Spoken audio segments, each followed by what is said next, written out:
ہر قسم کے شرعی، روحانی اور جسمانی مسائل اور وظائف کے لیے دارالعمل یوٹیوب چینل سبسکرائب کیجیے اور بیل آئیکن بھی پریس کریں تاکہ ہر ویڈیو آپ تک بآسانی پہنچ سکے۔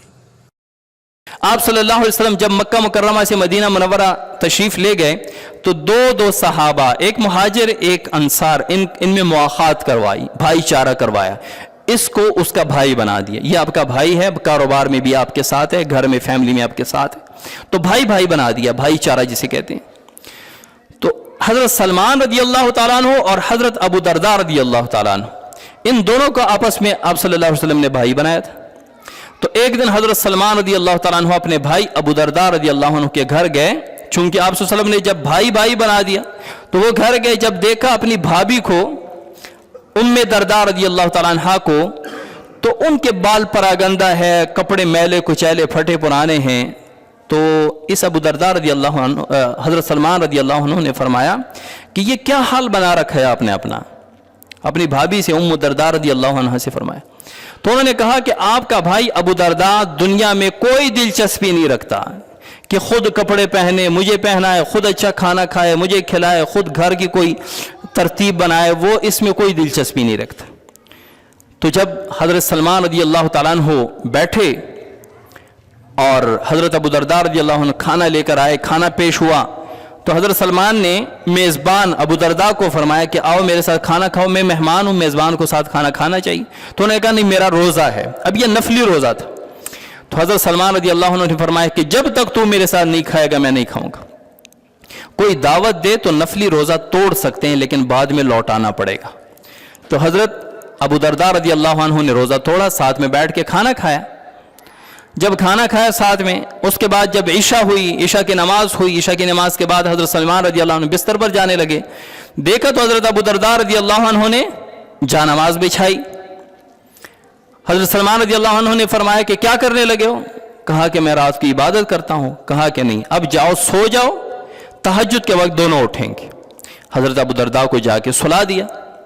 اب یہ مہمان ہے حضرت سلمان اور میزبان حضرت ابو درداء رضی اللہ عنہ ہیں، اور میزبان کو کہا کہ نہیں ابھی جا کے سو جاؤ، آرام کرو، تہجد کے وقت اٹھیں گے۔ جب تہجد کے وقت اٹھے اور تہجد پڑھی تو اس کے بعد حضرت سلمان رضی اللہ تعالیٰ عنہ نے فرمایا ان لنفسک علیک حق ولربک علیک حق ولضیفک علیک حق ولاہلک علیک حق۔ فرمایا کہ تیرے نفس کا بھی تیرے اوپر حق ہے، اس کو آرام بھی دینا ہے، سکون بھی دینا ہے، صحت کا خیال کرنا ہے، اس کا تیرے اوپر حق ہے، یہ اللہ کی امانت ہے، اس کا خیال رکھنا ہے۔ وَلِرَبِّكَ عَلَيْكَ حَقٌ، تیرے رب کا بھی تیرے اوپر حق ہے کہ جب نماز کا ٹائم ہو آپ نے نماز پڑھنی، جب روزہ فرض ہو آپ نے روزہ رکھنا ہے، جب زکوٰۃ فرض ہو دینا ہے، جب ہر فرض و حج ادا کرنا ہے۔ وَلِضَيْفِكَ عَلَيْكَ حَقٌ، آپ کے مہمان کا آپ کے اوپر حق ہے کہ مہمان آئے تو اس کی پوری مہمان نوازی کریں۔ اور آخر میں فرمایا وَلِأَهْلِكَ عَلَيْكَ حَقٌ، آپ کے بیوی بچوں کا بھی آپ کے اوپر حق ہے۔ جب بیوی بچوں کا وقت ہو، ان کے ساتھ بیٹھنے کا وقت ہو، رات گزارنے کا وقت ہو، پھر ان کا حق ہے۔ تو اس کے بعد جب آپ صلی اللہ علیہ وسلم کے پاس آئے، آپ صلی اللہ علیہ وسلم نے پوچھا، بات پوچھی، تو حضرت سلمان رضی اللہ عنہ نے فرمایا کہ میں نے عرض کی کہ اللہ کے رسول میں نے یہ کہا۔ تو آپ صلی اللہ علیہ وسلم نے فرمایا کہ آپ نے بالکل سچ کہا کہ ان لنفسک علیک حق ولربک علیک حق ولضیفک علیک حق ولاہلک علیک حق۔ اب اس سے کیا بات نکلتی ہے کہ صحابہ کرام ٹائم ٹیبل کی کتنی پابندی کرتے تھے، نظام الاوقات کی کتنی پابندی کرتے تھے، ہر کام کو اپنے وقت پر سرانجام دینے کی پابندی کتنی کرتے تھے کہ اپنے بھائی جو مواخات کروایا تھا آپ صلی اللہ علیہ وسلم نے، اس کو حکم فرما رہے ہیں کہ نہیں، اب کھانے کا ٹائم ہے، اب مہمان کا حق ہے، اب آپ کے گھر والوں کا حق ہے، اب آپ کے رب کا حق ہے۔ تو کیا نکلتا ہے کہ ہر چیز کا ایک وقت، ایک ٹائم ٹیبل ہونا چاہیے، اس کام کو اس ٹائم میں اسی کام کو کرے، دوسرا نہ کرے۔ آپ سارا دن کام کر رہے ہیں، گھر میں آئے، اب سارا دن کام کر رہے تھے، گھر میں بیوی بچوں کے پاس آئے، اب نہ آپ پر کاروبار کا بوجھ ہونا چاہیے، نہ آپ پر فرائض ہیں، عشاء تو آپ نے پڑھ لی، گھر آ گئے، اب آپ پر کوئی فرض نہیں ہے فجر تک، اب آپ نے یہ وقت اپنے بیوی بچوں کو دینا ہے جو سارا دن آپ کا انتظار کرتے رہے۔ اب یہاں آپ کب بیٹھ کر آپ واٹس ایپ کھولیں کہ جی مجھے میں اس وقت واٹس ایپ دیکھتا ہوں، میں اس وقت کال سنتا ہوں، میں اس وقت سوشل میڈیا دیکھتا ہوں، میں اس وقت خبریں دیکھتا ہوں، تو اس کا مطلب ہے آپ نے اپنے گھر والوں کا حق مارا ہے۔ اگر آپ رات کو لیٹ سوئے، فجر چلی گئی، تو آپ نے رب کا حق مار لیا۔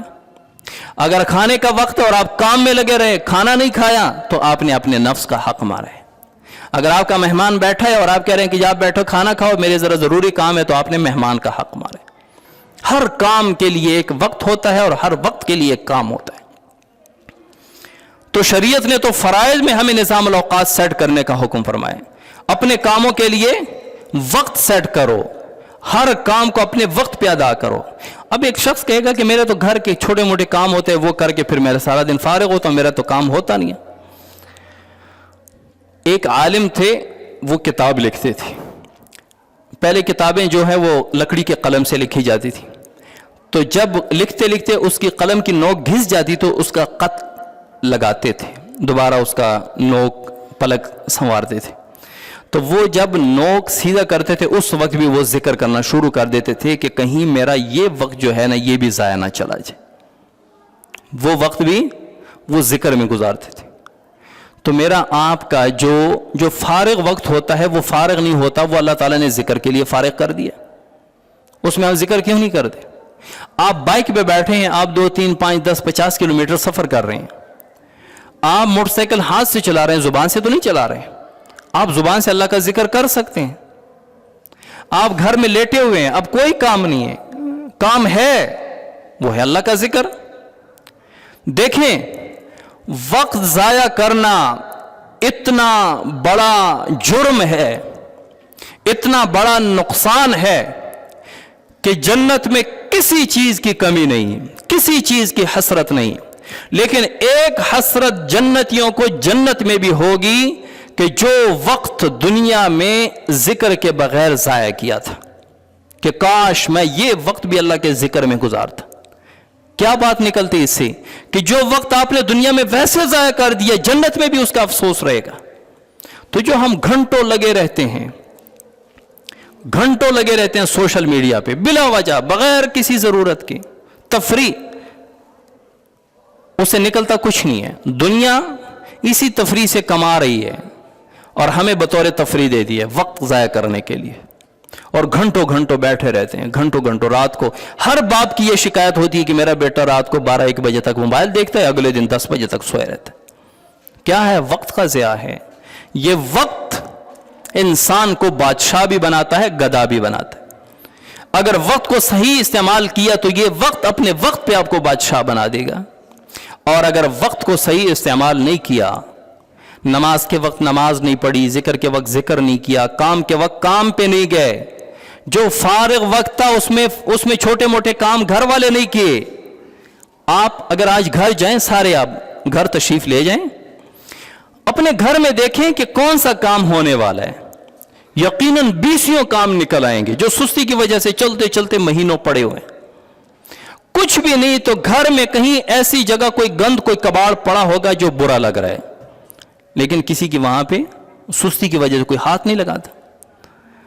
ایون کہ ایک ٹوٹی جو کئی دنوں مہینوں سے خراب بہتی رہی ہوگی، اب یہ تھوڑی تھوڑی جو بہتی ہے، اس نے کتنا نقصان دیا، کتنی ٹینکیاں آپ کی خالی کی، وہ نظر اس لیے نہیں رہا کہ تھوڑا تھوڑا جا رہا ہے، تھوڑا تھوڑا نقصان ہو رہا ہے۔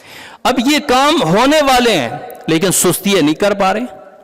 آج آپ سب گھر جائیں نا تو دروازے سے اندر داخل ہوتے ہی آپ دیکھنا شروع کر دیں ہمارے گھر میں کتنے کام ہونے والے ہیں جو مہینوں سے کئی 20 دنوں سے پڑے ہوئے ہیں۔ یقیناً اتنے کام نکل آئیں گے، پھر آپ ان کو کرنا شروع کر دیں، آپ کو ایک سکون ہوگا گھر میں۔ اللہ کریم وقت کی قدر نصیب فرمائے۔ اور آخری بات، جس وقت میں آپ کو کوئی کام نہیں ہے وہ وقت ذکر کا ہے، اس وقت میں اللہ کا ذکر کیا کریں۔ وما علینا الا البلاغ۔